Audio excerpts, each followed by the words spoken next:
Assalamualaikum warahmatullahi wabarakatuh. Perkenalkan, nama saya Abdul Salam Arsyad Putra dengan NPM 21404010667. Di sini saya akan membawakan materi singkat yang berjudul Iman, Islam, dan Ihsan. Langsung saja, yaitu pertama, pengertian dari iman.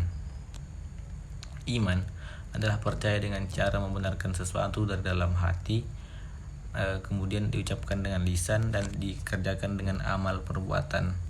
Iman meliputi 6 perkara yang biasa disebut sebagai rukun iman. Yang pertama, percaya kepada Allah, percaya kepada malaikat, percaya kepada nabi dan rasulnya, percaya kepada kitab-kitabnya, percaya kepada hari akhir, dan terakhir percaya dengan takdir baik dan takdir buruk. Yang kedua yaitu pengertian dari Islam. Islam berarti ketundukan, patuh, pasrah, tidak menolak dan tidak membangkang, ataupun penyerahan diri sepenuhnya kepada Allah.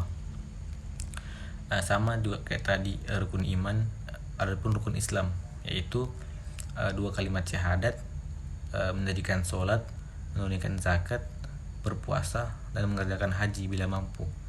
Lalu yang terakhir pengertian dari ihsan.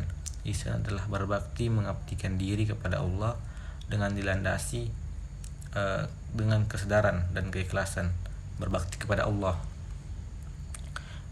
berupa berbuat baik untuk diri sendiri maupun sesama manusia lainnya. Nah, pengertian iman, Islam, dan ihsan juga ini dapat disebut sebagai suatu bangunan bagi umat muslim.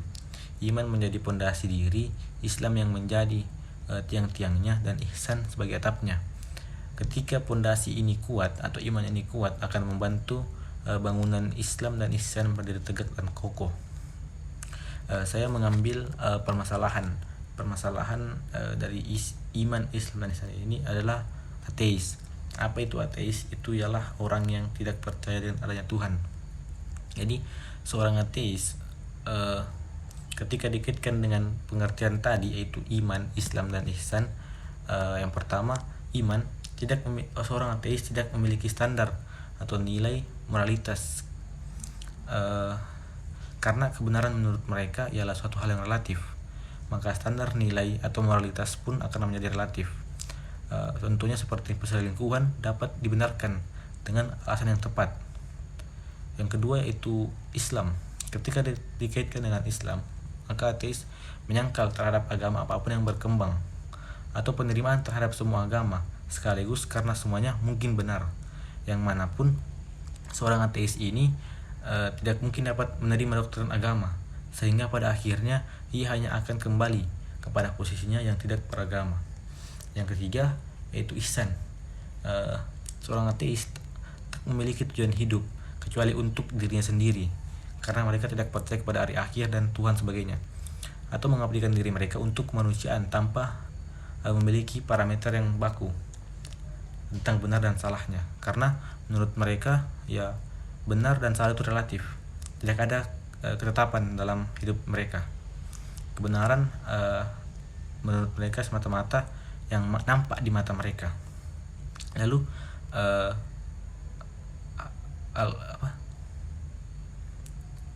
Al-Quran menjawab tentang orang ateis ini, yaitu surah Al-Baqarah ayat ke-23 yang memiliki arti, dan jika kamu tetap dalam keraguan tentang Al-Quran yang kami wahyukan kepada hamba kami Muhammad, buatlah satu surat saja yang semisal Al-Quran, dan ajaklah penolong-penolongmu selain Allah jika kamu orang-orang yang benar.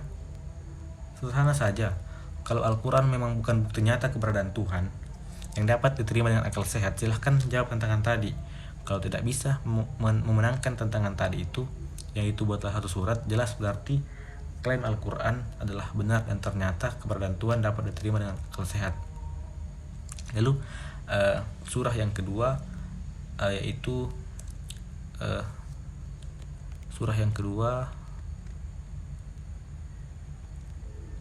ialah Quran surah ke-10 ayat ke-37 yang memiliki arti, tidaklah mungkin Al-Quran ini dibuat oleh selain Allah, tetapi Al-Quran itu membenarkan kitab-kitab yang sebelumnya dan menjelaskan hukum-hukum yang telah ditetapkannya. Tidak ada keraguan di dalamnya, diturunkan dari Tuhan semesta alam. Jadi Al-Quran ini merupakan sebuah bukti yang terang bahwa adanya keberadaan Tuhan, dan telah menunjukkan kesalahan para kaum ateis ini tentang pemikirannya yang mengasumsikan bahwa manusia tanpa kebenaran sama sekali. Namun banyak nih bantahan-bantahan orang ateis, namun dibantah lagi dengan Al-Quran. Dan apakah mereka tidak memperhatikan bahwasanya Allah menciptakan langit dan bumi adalah kuasa menciptakan yang serupa dengan mereka, dan telah menetapkan waktu yang tertentu bagi mereka yang tidak ada keraguan padanya. Maka orang-orang alim itu tidak menghendaki kecuali kekafiran. Quran surah ke-17 ayat ke-99. Namun ketika telah mencapai pada batasnya, kita sebagai orang Islam diwajibkan untuk bertoleransi, seperti dalam firman Allah surah ke-7 ayat 199.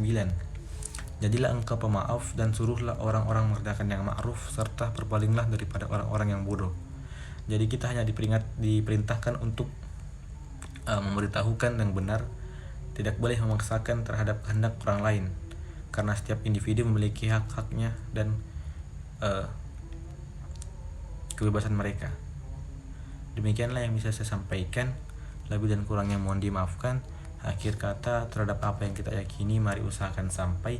Billahi taufiq wal hidayah. Wassalamualaikum warahmatullahi wabarakatuh.